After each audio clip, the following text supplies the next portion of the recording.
All right, I think you would probably agree. We live in a culture and a society that talks about, is enamored with the accumulation of stuff and things and assets, right? Like we live in that society. We talk about our portfolio, we talk about our 401k, our houses, we talk about our cars, we dream about and think about how big our accounts can get, how big our closets are, and for some in the room, how many shoes we have. Like we just think about this idea of accumulation and these physical assets.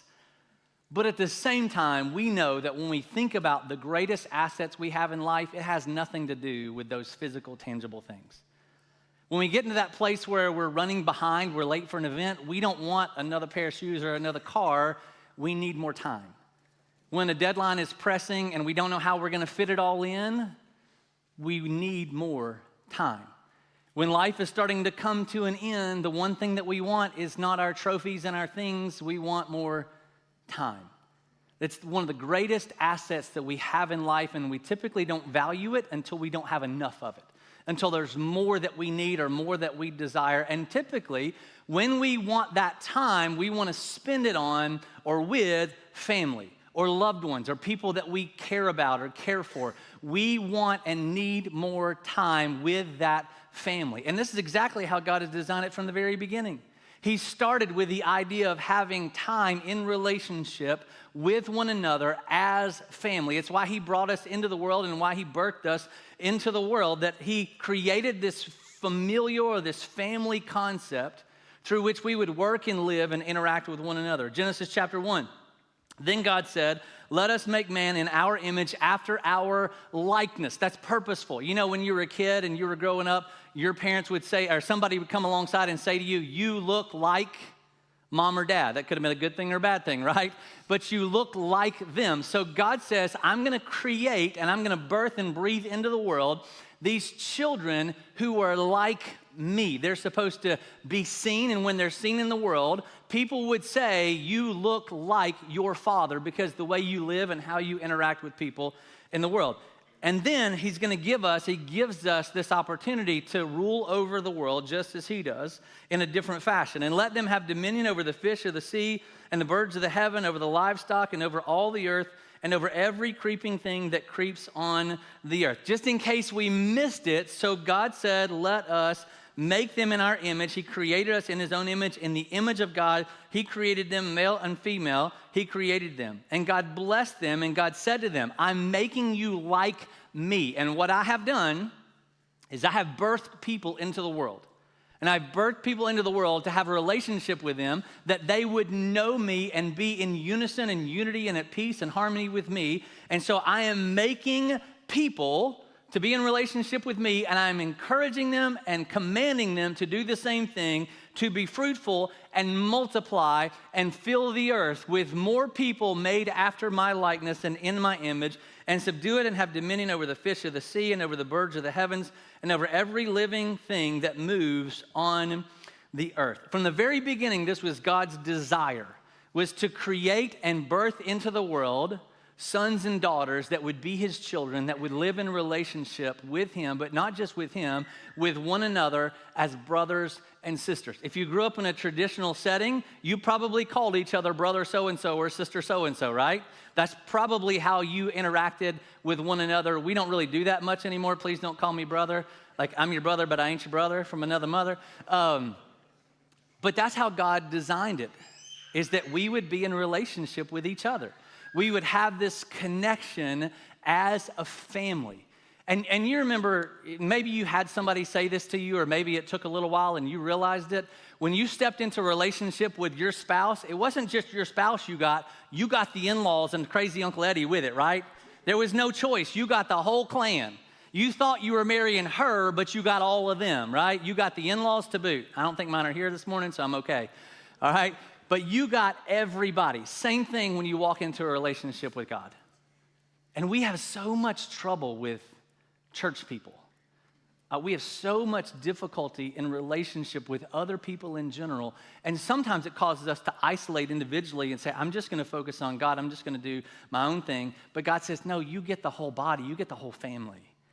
Part of being in a relationship with me is called to be in a relationship with one another. And his purpose in birthing us was to be in that relationship with each other, but also to continue to perpetuate his love and his kindness and his goodness and his glory and his kingdom throughout all the world.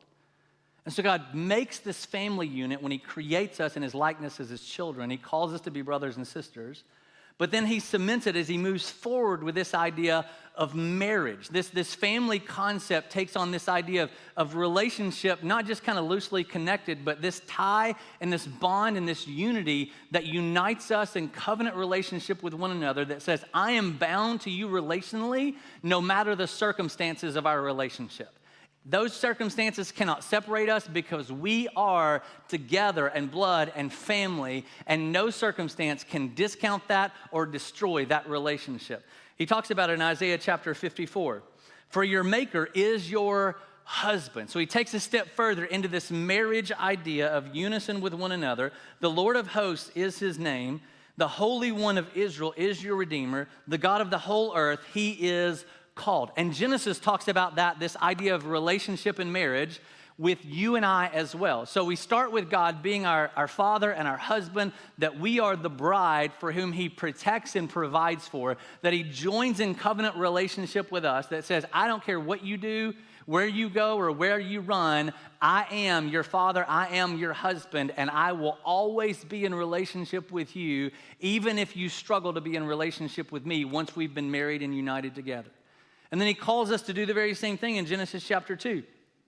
Therefore, a man shall leave his father and mother and hold fast to his wife, and they shall become one flesh. These verses right here signify the marriage bond as the foundation of the family unit. That it starts with, there is no family without husband and wife or mom or dad. There is no family without this foundation of this marital construct and unity and concept and covenant that God desires to be in committed relationship with us, and he asks us to be in committed relationship with one another for the purpose of replicating in the world what he has done in our lives on behalf of us, even when we didn't want to be in relationship with him. So God says, I'm going to birth you into the world. I'm going to marry myself to you for those who have committed to me and surrendered to me, and I will be in covenant relationship even if you break the promise that says, God, I love you, I'll be with you, I'll hang with you forever. God says those circumstances do not change the covenant committed relationship I have with you. And he asks us to replicate that unconditional relationship in the world for other people to see. You with me? We're going to talk about marriage next week, but this is the idea of him birthing us, creating us in his likeness, that we would then be fruitful and multiply and fill the earth with other people that are made in his likeness as well. And listen to me, for some of you throughout this series, you go, I'm not married, I don't have kids, this doesn't apply to me. It 100% applies to you. Because when God says to be fruitful and multiply, he's not just talking about physically, he's talking about spiritually. Because you can have a whole slew of ethical kids that are going to hell because they don't know Jesus, and it doesn't matter a bit. So even if you may not have a physical, immediate family unit, this purpose of being fruitful and multiplying in his likeness means that you would give to the rest of the family, you would serve and sacrifice for, to raise up godly children, whether they are yours naturally and physically or not, that when we walk into heaven, we say, these kids are with me because I poured my life into them. So he says that our purpose and our goal is not just to get for ourselves the comfort and accumulation of things and stuff and assets. It's to use the life he has given us to replicate his image into the world, that we would serve one another and serve the family and serve the body just as he has served us. Galatians chapter 6 says, so then, as we have opportunity, let us do good to everyone, and especially those who are of the household of faith. God says our purpose now, that when we marry with Christ, when we are married to him as his bride and he is our husband, we get the entire family. That we are called to do everything we can to serve and to love and to care for all of those that are inside the household of faith, not to the neglect of those who are outside of the family, but it begins with caring for one another inside the family, so that as we go into the world, people see the love that we have for one another and say, I want that because I can't find it anywhere else. Ephesians chapter 2 says, then you are no longer strangers and aliens, but you are fellow citizens with the saints and members of the household of God. And so God has united us and connected us with one another. Church is not an event. It is not a place. It is not a time. It is a people who are family because we are in relationship with God and He has made us relationally with one another.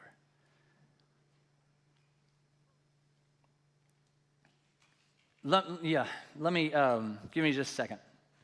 So we grew up, most of us, the last 40 years in what's known as the church growth movement. And I think the initial beginnings of that were very well intended.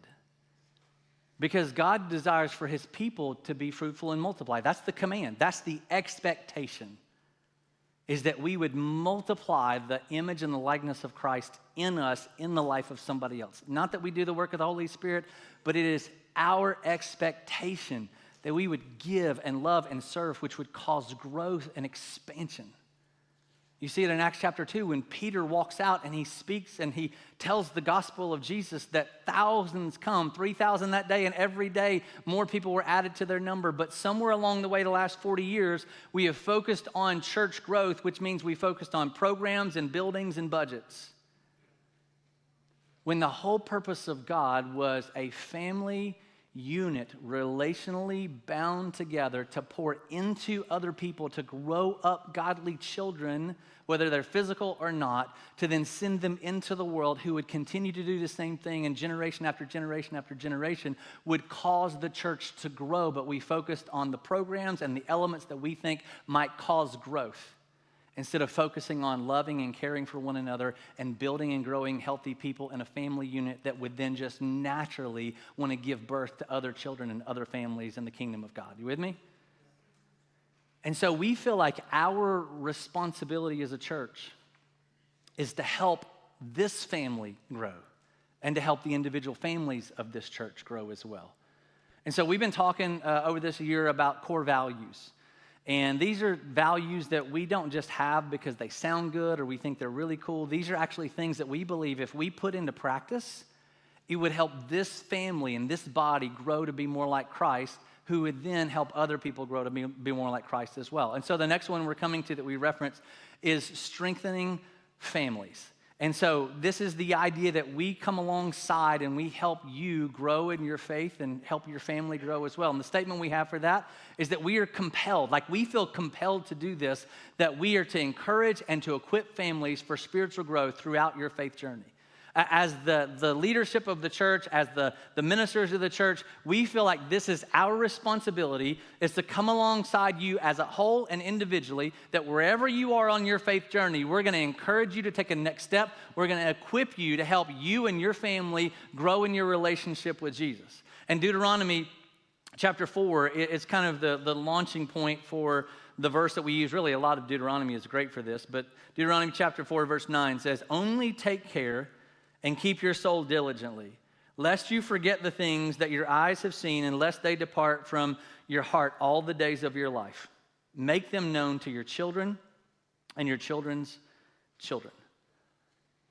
So the reason that God says this here in Deuteronomy is that He has done and continues to do throughout the Old Testament some amazing things on behalf of His people. They find themselves in captivity, in slavery, their city, their walls, their sanctuary just completely destroyed in rubble. They've been shipped off away from their home and away from their homeland, and they're taken captive by other people. A couple of times they find themselves at the brink of extinction, literally in Egypt, and then another time in Persia. They are this close to being completely wiped out. But God continues to rescue His people and come in on their behalf and save them and rescue them.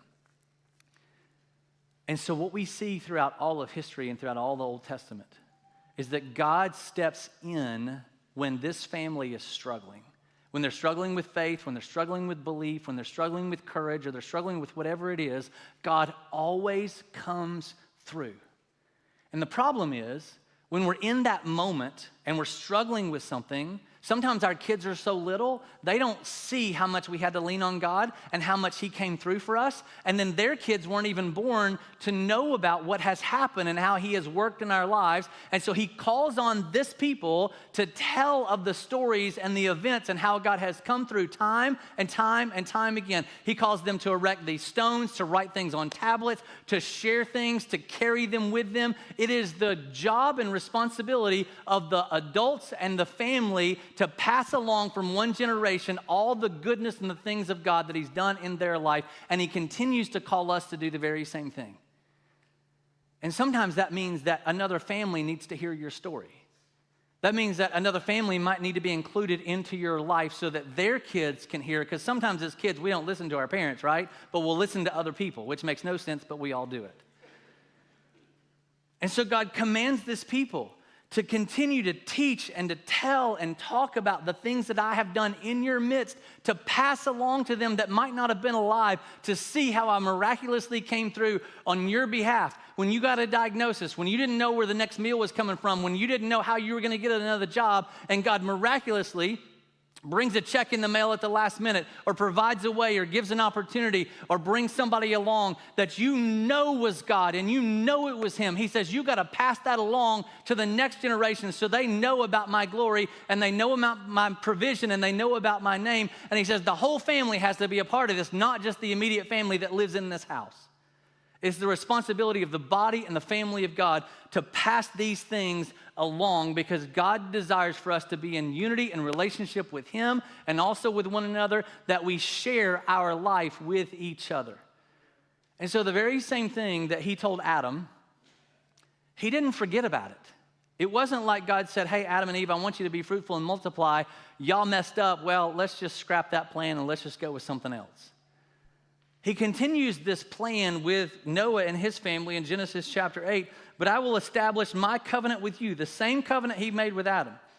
And you shall come into the ark, you and your sons, your wife and your sons' wives with you.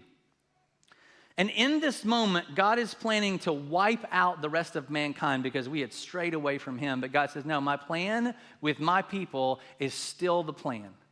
That I am going to expand my name and my kingdom and my glory throughout all the earth through the children I have birthed and brought into the world, and I'm going to use them to be a part of expanding that name to the world. So as soon as the flood recedes and Noah is ready to come outside the ark, He gives Noah the exact same command that He gave to Adam and Eve in Genesis chapter 9, verse 1. And God blessed Noah and his sons, and He said to them, exact same, be fruitful and multiply and fill the earth. He doesn't mean to have a plethora of children like I do. He means give birth to the work of God in the world. In my likeness, in my image, live purposely for me, that when people see you, they say, you are like your Father. And I want to be like that too. And so whether you have children or don't have children, you and I are commanded as a part of the work of God to populate the earth with godly men and women and godly children, because God chose to expand His kingdom and His glory to the ends of the earth through His people. You saw it in Adam, you saw it in Noah, and then later in Genesis, He calls a man named Abraham to be the father of this great nation, this great people that God would bless and literally scatter across the earth and around the world. And then later He calls this man named Jacob, who wrestled with God because he's like, I want to do my own thing. I want to do my own plan. And God's like, no, you got to do mine. And Jacob's like, no, I'm going to do it this way. And God's like, no, you got to do it my way. And aren't we all like that? Like, hey, God, can we just? He's like, no, if you're either with me or you're not.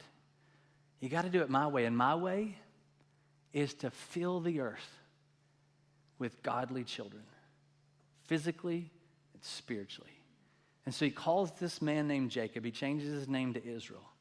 And this is kind of really the turning point where you see God start to grow His name and His kingdom within Egypt and then Jerusalem and throughout the world. And there's this passage in Deuteronomy chapter 7 that I'm going to read, and it's a little bit long, but I want you to see and understand that the whole plan and purpose of God was not a building. It was not a service. It was not a time on Sunday. It was to create a people, a family that would live on his behalf to carry on his name. Deuteronomy chapter 7, starting in verse 6. For you are a people holy to the Lord. The Lord your God has chosen you to be a people for his treasured possession. Out of all the peoples who are on the face of the earth, it was not because you were more in number, because remember, they were small and tiny and almost wiped off the face of the earth. You were small in number than any other people that the Lord set his love on you and chose you, for you were the fewest of all peoples. But it is because the Lord loves you and is keeping the oath that he swore to your fathers, the oath that he gave to Adam, that he gave to Noah, that he gave to Abraham, that he would continue to do this, that the Lord has brought you out with a mighty hand and redeemed you from the house of slavery, from the hand of the Pharaoh king of Egypt. Know therefore that the Lord your God is God, the faithful God who keeps covenant, the covenant that I will be your father, I will be your husband, and you will be my children and my bride. He keeps covenant and steadfast love with those who love him and keep his commandments to 1,000 generations. This wasn't just a promise to Adam or a promise to Noah. This was a promise that he would continue this family heritage and this family lineage throughout all of time. To 1,000 generations. And he repays to those who do not keep his commandments and those who do, he repays to their face those who hate him by destroying them. He will not be slack with the one who hates him. He will repay him to his face. You shall therefore be careful to do the commandment and statutes and the rules that I commanded you today. And because you listen to the rules and keep and do them, the Lord your God will keep with you the covenant and steadfast love that he swore to your fathers. He will love you, bless you, and what's that last part? Multiply you. You know why God multiplies a people? You know why God multiplies a people? Because they live like him. He wants to multiply and replicate the things that are of him. He likes to fill the earth with godly children. He says, you keep my commandments, you love me, I will continue to grow you and to multiply you. From the very beginning, it was God's desire and design to put us in relationship with him, but not just in relationship with him, in relationship with one another. And we feel like it's our responsibility and our role as a church to help you in that journey, to encourage you, to walk with you on that journey, to grow you in your faith spiritually as you try to mature and strive toward teaching your children and leading your family to live like Jesus and to be like him. And God's desire is to grow his family. And this isn't about buildings or franchises or brand or name. It was always God's plan to care for his people and to expand the family, and he uses us to do it. He does it physically. Whether it's through natural birth or through adoption, he uses mom and dad, the marital relationship, to birth kids, and not just physical kids, but godly, spiritual kids who would continue the lineage and continue the heritage that would then expand throughout all the world from generation to generation, that would know his works, sing his praise, and bring glory to his name. That has always been the purpose. It's not about the size of the building or the people on stage. It's always been about God's desire to build and to grow his family, to expand his kingdom, and he uses you and I to do it. This was his plan when he called Jacob. You see this fledgling group of people start to kind of get organized around God's desire to send them to the other parts of the world. And I love the story of Gideon. He kind of talks about this family structure in reverse. If you don't know the story of Gideon, God called him to defeat an army called the Midianites, the Midianite people. And Gideon's like, I'm nobody. He was actually hiding. He was hiding out in the wine press, hoping nobody would notice him or nobody would see him and he would survive the attack. And God comes to him just like he comes to Israel, the smallest, the weakest. And he goes through all of these objections to say why God couldn't use him. He says, look, I'm the weakest, I'm the smallest in all of Israel. Actually, I'm the smallest in all this kind of clan, this group of people. And actually, I'm the smallest in my family. God, you can't use me or know me. And you see this idea where God says, look, you are my child. You are my family. I am going to equip you and empower you and encourage you to strengthen the rest of this family and the rest of this people to go live according to my purpose. And they will know me because of your walk with me and your faith in me. And when God begins to organize the people of Israel, he sets them up in these families. And these families join with other families called clans. And then he takes these clans and he puts them together in tribes, and he makes these 12 tribes. And out of these 12 tribes, he divides them up in threes into groups of 4.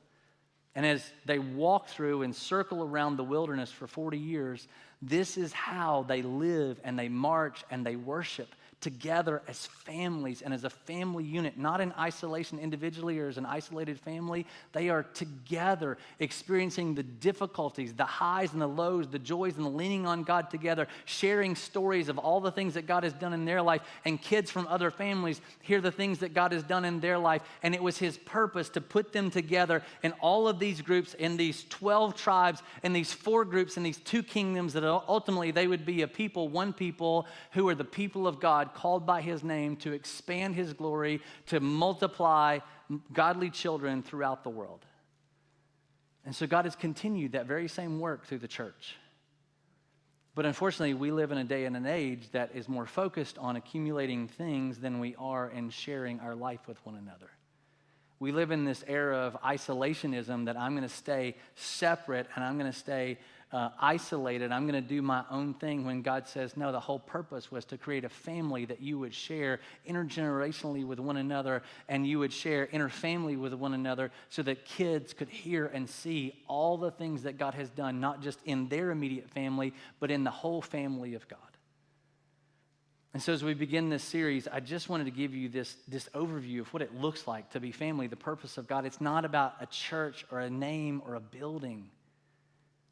God from the very beginning says, I love you, and I want to create you to be my son and my daughter. And I want other people to experience this relationship that we have as well. And so I'm going to call you and command you to be fruitful and multiply. Yes, through physical birth, but more than that, through giving and sacrificing your life to other people, that they would know the love of the Father.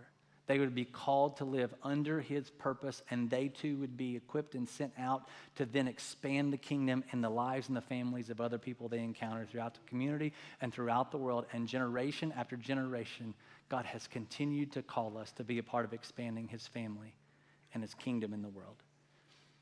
And so the encouragement is, 1, to be growing in your walk and your faith. 2, to be encouraging and equipping your family to do the very same thing. But 3, do not forget the role you play in the lives of other people. Because you never know what kid or what adult is watching you to see how you go through a situation, to see how you lean on or walk away from God, how you trust in or you doubt his provision in those moments. Do not discount the family that God has and is creating here. Other people need you in their life. They need to see you. They need to see your walk. They need to know your struggle, and they need to see your dependence upon the Lord even in the midst of those difficult times. Because he's called us to be family, to care for, to love, to serve him by serving one another, that then he would call us to expand his kingdom as we live like him with one another and in the world. Make sense? All right, let me pray for us. God, I hope that you would help us kind of return back to, or remember at least, the idea that you have created us to be a people and a family. That a lot of times we get off in our own tribes and our own clans, our own isolated moments. And God, I pray that you would help us to continue to learn to love and to sacrifice and care for one another. That you have called us from the very beginning to be your own, but you've also called us to be a part of expanding your kingdom by giving ourselves to other people, to serve them, to sacrifice them, to teach them, to care for them. And so God, help us just to continue the purpose that you have from the very beginning, that we would replicate that love and sacrifice that you've given to us in the lives of other people, and that it would spill over into our workplace, into our communities, and across the world.